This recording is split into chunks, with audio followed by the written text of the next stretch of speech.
Hello, Radhe Radhe, Ram Ram सभी के लिए। देखिए, ये वीडियो उन बच्चों के लिए है जिन्होंने बीएड सेकेंड ईयर का इस बार री एग्ज़ाम दिया था। ठीक है, किसका? बीएड सेकेंड ईयर का, जिन्होंने री एग्ज़ाम दिया था और री एग्ज़ाम में भी वो वाले बच्चे फेल कर गए 1 या 2 नंबर से। ध्यान से सुनना, जो बच्चे री एग्ज़ाम में भी जिनका री आया है, यानी कि री एग्ज़ाम में जो बच्चे फेल कर गए हैं 1 या 2 नंबर से, ये वीडियो उन बच्चों के लिए बहुत ख़ास है।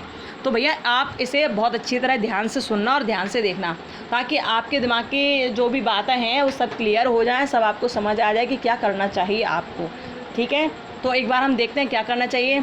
री एग्ज़ाम वाले बच्चों को जिसमें री आया है वही बच्चे ध्यान से इसे सुनेंगे। ठीक है, आप सबसे पहले DVRAU की वेबसाइट पर जाओगे। देखो, ये वीडियो इसलिए बनाई जा रही है क्योंकि बच्चे बहुत परेशान हैं जिनका री एग्ज़ाम वाले बच्चों को दोबारा से री आया है, वो बच्चे। तो आपके लिए वीडियो बनाई जा रही है, आप बहुत ध्यान से सुनिएगा कि क्या है प्रॉब्लम और क्या करना है सही आपको। ठीक है, आप DVRAU की वेबसाइट पे जाओगे और जैसे आप यहाँ आ जाओगे तो इसको स्क्रॉल डाउन करना है। ठीक है, स्क्रॉल डाउन किया तो ये जो उसकी मेन वेबसाइट है ये वाली, आप इसको क्लिक करोगे। आपने ये क्लिक किया, क्लिक करते ही आप आगे बढ़ जाओगे। ठीक है, आप आगे यहाँ पर, ओके। और जैसे आप यहाँ आए तो इसको देखो, अब इसको स्क्रॉल डाउन करना। ठीक है, यहाँ देखिए, देखते जाइए। अब ये है नीचे स्टूडेंट कॉर्नर, ये है स्टूडेंट कॉर्नर। यहाँ स्टूडेंट से रिलेटेड सारी चीज़ें यहाँ पर उपलब्ध होती हैं, सब चीज़ें यहाँ होती हैं। तो यहाँ सारी लिंक हैं कि आप सबसे पहले देखिए, ऊपर लिखा है अप्लाई फॉर डुप्लीकेट मार्कशीट। ठीक है, दूसरा ऑनलाइन डॉक्यूमेंट वेरिफिकेशन, तीसरा ऑनलाइन सर्विस फॉर स्टूडेंट। यहाँ सारी चीज़ें हैं। ठीक है, यहाँ सारी चीज़ें हैं। अब एक चीज़ आती है अप्लाई फॉर स्क्रूटनी। जो बच्चे ये कह रहे हैं कि मैम हम स्क्रूटनी के लिए अप्लाई कर दें क्या, तो देखो अब ध्यान से सुनो। जिन बच्चों का री एग्ज़ाम वालों का री आया वो ध्यान से सुनो कि स्क्रूटनी के अप्लाई करोगे तो क्या होगा। देखो, स्क्रूटनी के लिए हमने क्लिक कर दिया। जैसे क्लिक किया तो अब ये कह रहा है अप्लाई फॉर स्क्रूटनी, लेकिन आगे इसमें क्या लिखा है, इसमें आपको RTI नंबर देना पड़ेगा। An applicant for scrutiny must have a RTI registration number. This number is allotted when one apply for viewing of AB under RTI act 2025 on viewing AB under RTI act portal. ठीक है, तो पहले आपके पास RTI number होना आवश्यक है, right to information number होना आवश्यक है आपके पास, ये वाला नंबर। उसके बाद ही आप अप्लाई कर पाओगे। अच्छा, एक चीज़ और देखो, फिर आपको RTI नंबर हो तो अप्लाई करो। यहाँ आपको क्या है, ये रेगुलर, प्राइवेट और एक्स स्टूडेंट सबके लिए, लेकिन आप री एग्ज़ाम वाले बच्चे हैं तो आप यहाँ री एग्ज़ाम डाल दोगे यहाँ। ठीक है, और फिर यहाँ रजिस्ट्रेशन नंबर डालोगे, ये RTI का रजिस्ट्रेशन नंबर डालोगे। लेकिन बच्चों के पास रजिस्ट्रेशन नंबर है ही नहीं, तो अब कहाँ से लें RTI नंबर, अब कहाँ से लें? तो कुल मिलाकर ये कि अभी आप इस फॉर्म को नहीं भर सकते हो क्योंकि RTI नंबर पहले चाहिए। अब RTI नंबर कहाँ से लें? चलो पीछे चलते हैं, बैक होते हैं। आपने बैक किया, बैक होकर आप यहीं आ गए दोबारा से। ठीक है, अब इसके बाद आपको दिख रहा होगा यहाँ लिखा है अप्लाई फॉर माइग्रेशन और अप्लाई चैलेंज एवोल्यूशन, लिखा है चैलेंज एवोल्यूशन। तो आपको चैलेंज एवोल्यूशन को क्लिक करना है। चलो ऐसा करके दिखाऊँ जरा आपको, शायद ये क्लियर आ जाए। यहाँ अब भी क्लियर नहीं आ रहा है ना?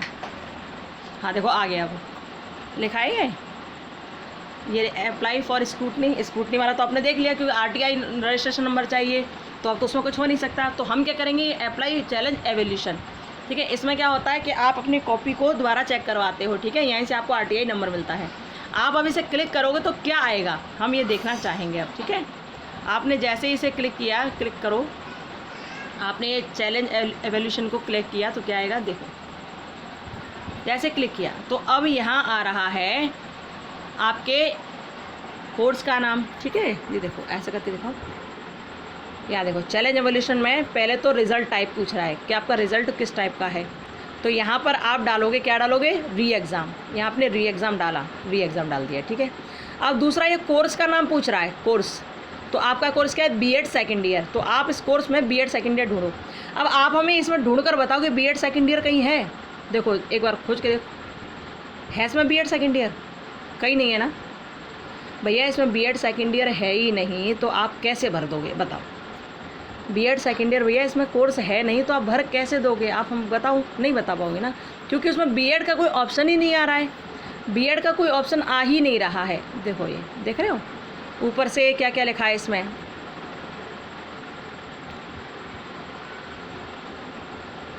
अरे क्या हो रहा है, ये बीएड कोर्स को देखो, ये कहीं दिखाई दे रहा हो यहाँ, शायद कहीं भी। यहाँ BDS है, यहाँ B फार्मा है, यहाँ BUMS है, यहाँ BUMS सेकंड है, BUMS थर्ड है, BUMS फोर्थ है, MBBS फर्स्ट है, MBBS सेकंड है। देख रहे हो, MPhil history, MPhil MSc agriculture, MSc agriculture, ये सब देख रहे हो। यहाँ एक भी और ऊपर नीचे और इसके अलावा कुछ नहीं है। तो जब भैया B.Ed वालों के लिए नहीं है तो आप कैसे डाल सकते हो? नहीं डाल पाओगे ना, यहाँ नहीं डाल पाओगे, सेमेस्टर नहीं डाल पाओगे, रोल नंबर डालकर केवल क्या कर लोगे? यहाँ आपने किसी का रोल नंबर भी डाला तो क्या कर लोगे? कुछ नहीं कर पाओगे। तो चैलेंज एवोल्यूशन में सपोज करो हमने कोई रोल नंबर डाल दिया, ये डाल दिया, ठीक है, और बाकी हमने कोई कोर्स नहीं लिखा, हमने एक कैप्चा यहाँ भर दिया, हमने यहाँ कैप्चा भी यहाँ भर दिया, ठीक है, और ये बनने के बाद हमने इसे सबमिट कर दिया। अब सबमिट करने के बाद कुछ आएगा क्या? देखो, सबमिट करने के बाद कुछ नहीं आएगा। इसलिए नहीं आएगा क्योंकि ये भी खाली है, ये भी खाली है। अब ये रखा है रिक्वेस्ट, इसके लिए भरना पड़ेगा आपको ये।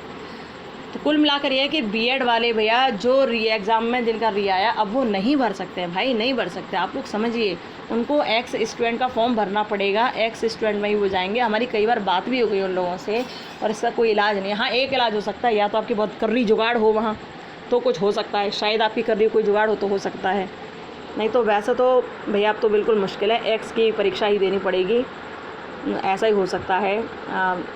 बेहद दुख की बात है, अब क्या ही बताऊँ आपको, लेकिन अब क्या कर सकते हैं, हम तो इसमें कुछ कर भी नहीं सकते ना।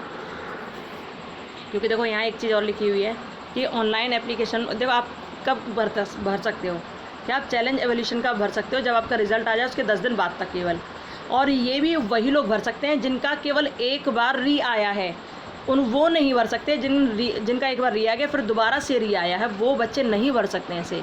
यदि आपका रिज़ल्ट जैसे 24 तारीख को आया था, यदि आप 3-4 दिन बाद भी भरते, सपोज़ करो आपका 24 तारीख को रिज़ल्ट आया, ठीक है, और आपने 26 तारीख को सोचा कि मैं अपना री एवोल्यूशन के लिए भर दूँ, ठीक है, एवोल्यूशन फॉर्म भर दूँ, तो भी नहीं आपका भरा जाता, क्योंकि आपका री के बाद दोबारा री आया, तो आपका नहीं भरा जाता। यहाँ केवल उनका भरा जाता है जिन बच्चों का एक बार पेपर दिया तब री आया है, केवल उनका भरा जाता, ठीक है। तो भैया आप लोग, अब परेशानी वाली बात तो है ही, लेकिन क्या ही कर सकते हैं, कुछ किया भी तो नहीं जा सकता ना, क्योंकि RTI नंबर होगा नहीं तो कुछ किया नहीं जा सकता है। तो भैया बस आप इतना ही कर सकते हैं कि आप अपना एक्स का फॉर्म भर दीजिए, जैसे आपका B.Ed का दोबारा हो जाए B.Ed, ठीक है। और बेवजह बहुत ज़्यादा मेहनत मत कीजिए कि आप सबसे पूछें, कहीं करें, कुछ करें, कुछ नहीं होगा। केवल आपको एक्स का फॉर्म भरना पड़ेगा, बहुत बड़ी मजबूरी है ये, एक्स का फॉर्म ही डालना पड़ेगा, ठीक है भाई। तो यहाँ पर क्योंकि अब B.Ed से रिलेटेड कोई कोर्स यहाँ पर नहीं नज़र आ रहा है, तो आप भर नहीं पाएंगे इसको, कहीं भी इसे नहीं भर पाएंगे। री वालों को दोबारा री नहीं होता है, उन लोगों ने भी कहा था कि री वालों को दोबारा री नहीं होता है। इसलिए जितने भी बच्चों का री एग्ज़ाम में री आया है, तो भैया अब परेशानी वाली बात तो है ही, लेकिन क्या ही कर सकते हैं, जो सच है वो तो बताना ही पड़ेगा ना, कि आप फॉर्म नहीं भर पाएंगे। केवल एक्स का फॉर्म भरने की लास्ट डेट 10 तारीख है, तो आप एक्स का फॉर्म डाल दीजिएगा। या फिर आपको लगता है कि आपकी सोर्स बहुत कर रही है, कहीं आपकी जुगाड़ बहुत अच्छी है, तो आप उनसे कहकर देख लो, शायद वो एक आध नंबर बढ़ा दें या ग्रेस दे दें, जिससे आप पास हो जाओ। ऐसा हो जाएगा, हो सकता है, मे बी पॉसिबल, ठीक है। तो आप ऐसा करके देख लो, हो सकता है थोड़ा बहुत पैसा वो लें, दे देना पैसा यदि वो लें तो, लेकिन आप पास हो जाएं, ये ज़्यादा ज़रूरी बात है, ठीक है। तो ये उन बच्चों के लिए हमने स्पेशल बनाई थी जिनका री एग्ज़ाम में री आया है। ओके भैया, अब देखो आप लोग ज़्यादा परेशान हो मत, परेशानी वाली बात है, लेकिन क्या ही कर सकते हैं, बहुत बच्चे हैं जिनका एक नंबर से रह गया है। तो अब आप एक्स का फॉर्म भर दीजिए, क्योंकि इसकी लास्ट डेट 10 तारीख है केवल, ठीक है, इसको भर दीजिएगा। अच्छा, और कोई बात आपको कहनी हो, पूछनी, तो कमेंट बॉक्स में कमेंट कर देना।